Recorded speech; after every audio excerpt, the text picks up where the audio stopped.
Hey guys, welcome back. So let's talk about paper mache versus paper clay. So we've got two different things that we're doing here. Um, and let me show you the difference. So this is paper clay. This is what the paper clay looks like, okay? Um, I haven't put the paper mache on this one yet, but this one, basically paper mache is just paper that's been dipped in glue. And so it will harden once it's dried. So let's look at how we can use these different techniques. So paper mache, as I said, paper and glue. If you want to make your own paper clay, this is what it looks like. You'll need 1 cup of shredded newspaper. I let it soak overnight and I ran it through a paper shredder. 1 cup of drywall joint compound. You can get that at Home Depot. 3/4 cup of glue and 1 cup of flour. And you mix it with a blender. And this is what it looks like. So let's try both of these processes out. Okay, we'll do the standard paper mache first. And I'll do a little bit of that on her dress. So you want to tear your paper strips, and the paper is going to naturally want to tear in a certain direction because the fibers are lined up in a certain direction. So on your sheet, when you open it up, if you have it horizontal like this, this is the way it's not going to want to tear, okay? It's going to want to tear vertically. So if you just fold it, your paper, leave it folded in half and tear it, it's going to tear right down a straight line, okay? Let me see if I can show that again. Okay, tears very nicely.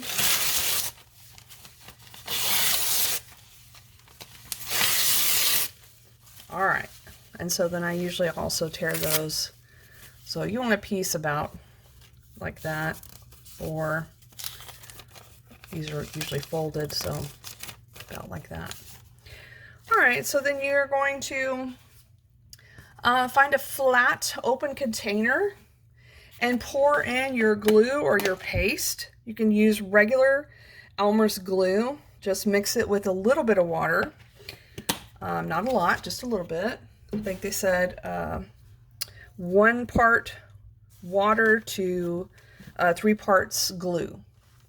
So we've got here some Elmer's paste that I mixed up from a powder, and then you're going to take your strip, and I usually point at the strip and drag it through, and then you're going to squeegee off the excess glue, and then I always make sure I flip it over and do the other side so that it's completely coated. And then you're simply going to just lay it on your armature and just smooth it out. Same thing again, grab another strip. I usually start like this, point. So then I squeegee off the excess glue, and I flip the paper over, make sure I get this other end here. And then I'm going to smooth it out on my piece. And of course you want to make sure that you smooth it down because it's going to show all the lumps and bumps at this point. So here we go. Squeegee that off. So you can see I'm working kind of in one direction, and trying to make sure. I'm going to put paper underneath this so I don't get this all over my kitchen countertop.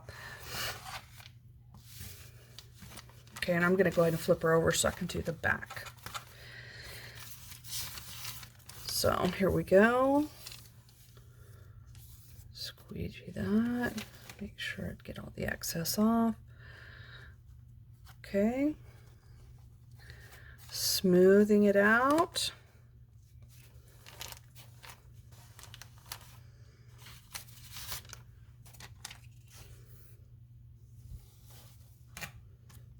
can make sure I get this other end so that it's all sticks nicely.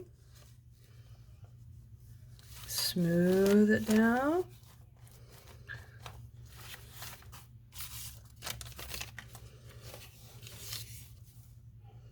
Okay, this end, same thing, just slightly overlapping it and smoothing it down. I'm going to make sure I get this little section over here on the side. I didn't quite get this side. Okay.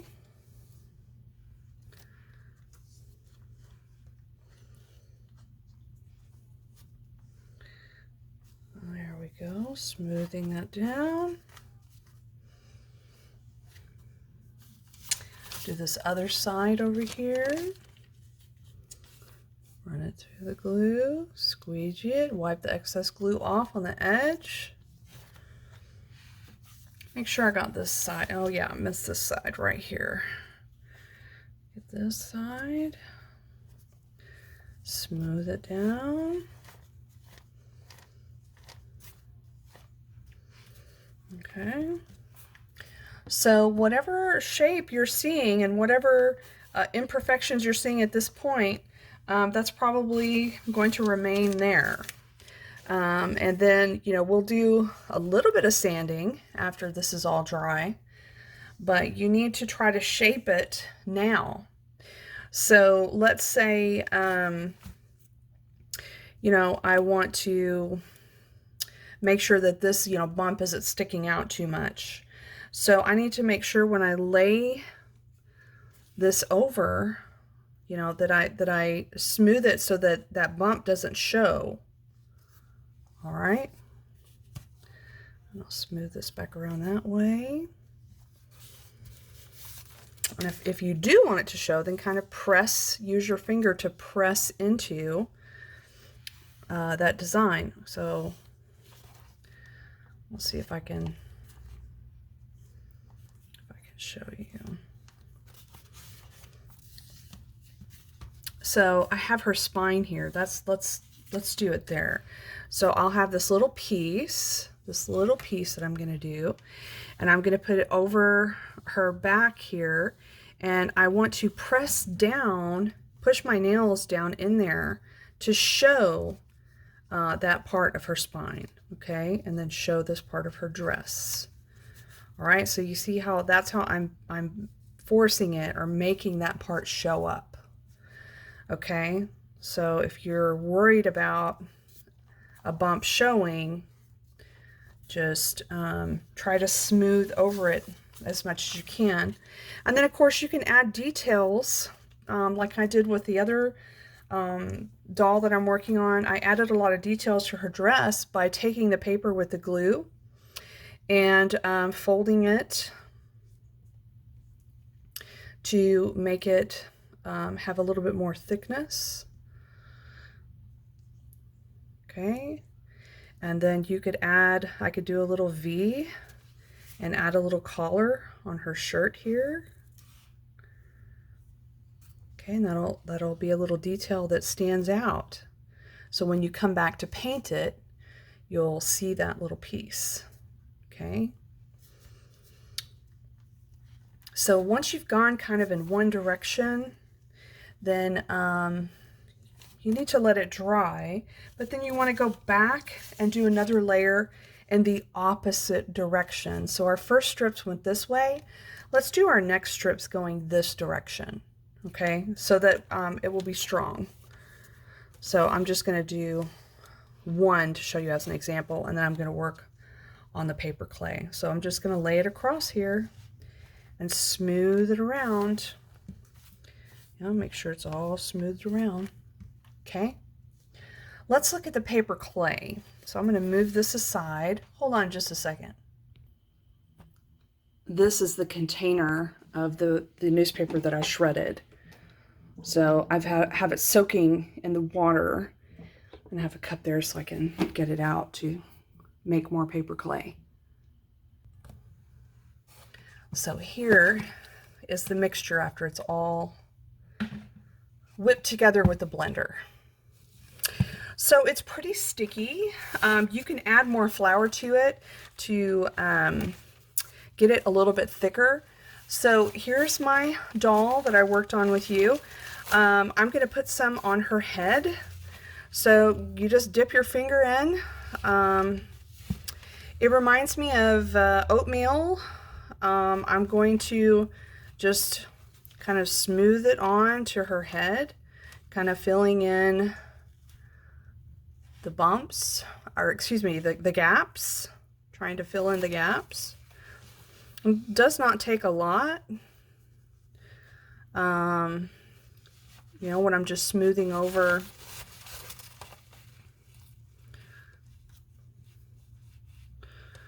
Okay, I'm just trying to get it to fill in the little gaps here.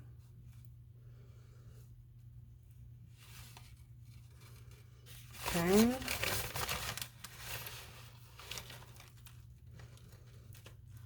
So if you use too much or if you use a lot, it's going to make it really heavy, and the head is going to start, you know, hanging down or not being able to stand on it on the neck. All right, I'm going to go ahead and glob this, you know, into her mouth, all into these holes of her face, because I want to shape that.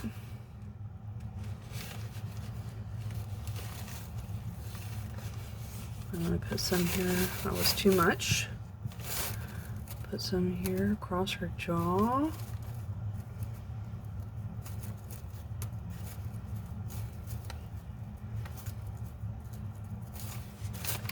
Okay. Put a little bit back here.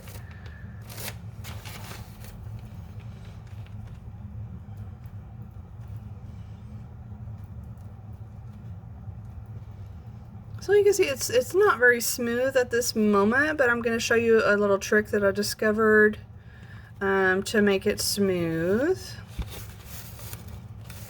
and to kind of shape it.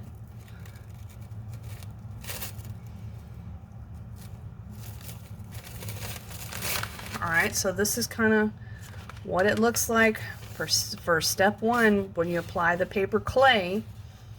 Let me show you step two. Okay, step two, flour. So what I found is that once you put on this layer of wet paper clay, you can actually just tap your finger into the flour, and then you can just pat that over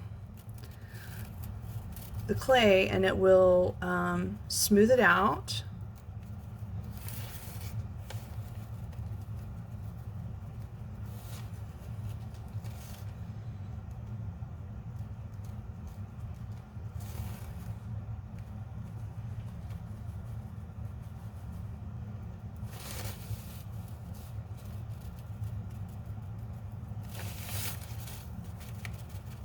And of course you can mix the clay itself with more flour, but what I noticed was the more flour I put in the mixture, the less sticky it became, and it didn't want to stick to the armature anymore. So that's why I kind of ended up doing it this way.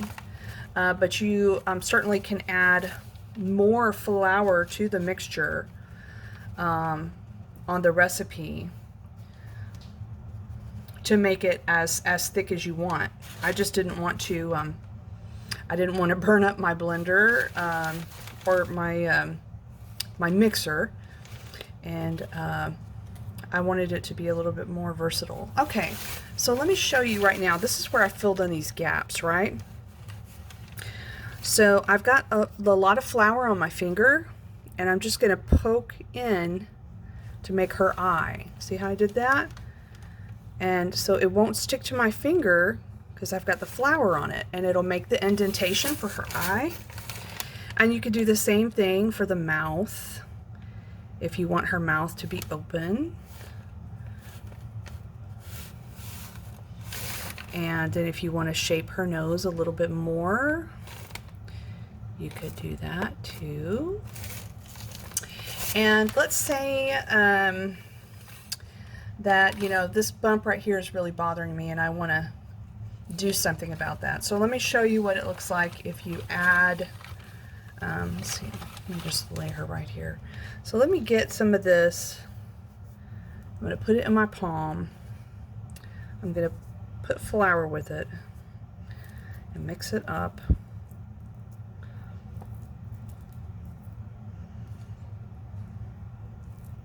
And you'll see that it actually is very dough-like. The flour just makes it seem like you're working with bread dough. So the more flour I get mixed into it, then the less it will stick to my hand and it will become stiffer. And I could even roll it into a little ball. Okay, so once it's like this is great, but I had a little bit of trouble getting it to stick to the armature. But we're going to use this ball and we're going to stick it right here and we're going to press it, kind of tap it down in to hide that spot. And I think I'm going to take some of that extra off. And I'll put some flour on my finger and just tap that. And so you can see that hides, that hid that big spot right there. So if you have an uneven area that you want to even out, that's a way to do it. And I'm going to put some on this side as well. Okay, that I got a lot more sticky on my finger that time. I need to put more flour. Okay. So this is definitely a lot messier, but when it dries, it is like a rock. I mean, it is hard. And what it's nice also is that you can get, you know, these round kind of shapes and features that it's very difficult to do with the strips of paper and cardboard. So that's the other reason why I like it, especially for the Catrina head. And I have one more thing I'd like to show you. Hold on just a moment. So this is the alebrije that I've been working on. And I use the paper clay on its head and on its body. And also on the wings, I put a lot of the paper clay through this portion to help really strengthen it. And you can see it is hard as a rock. I can't wait to see what you guys create. Good luck.